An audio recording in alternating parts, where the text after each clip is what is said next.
In this lesson, we will discuss precipitation reactions, including how they're used to perform analyses and how their equations can be written. A precipitation reaction is one in which two aqueous solutions are mixed together and ions from both solutions combine to form an insoluble solid. Precipitation reactions are very helpful in performing chemical analysis.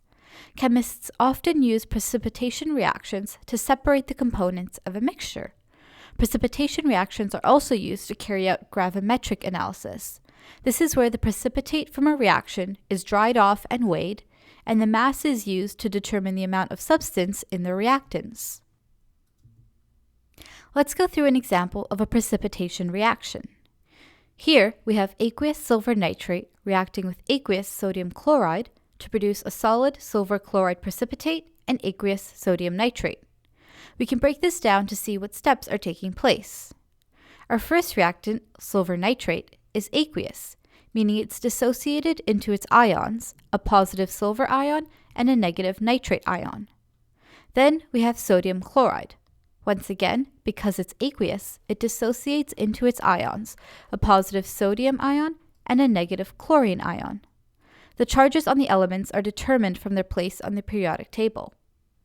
So now that our compounds have dissociated into the ions, the reaction will take place.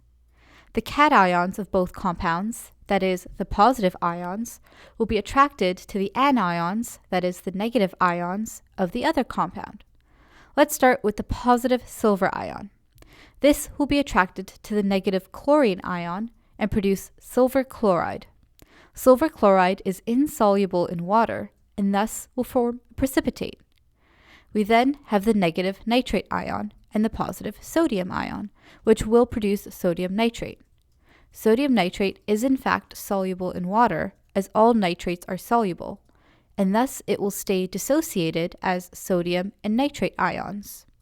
We can see that sodium and nitrate ions are present in the reactants as well as the products. Since they remain unchanged, they are referred to as spectator ions.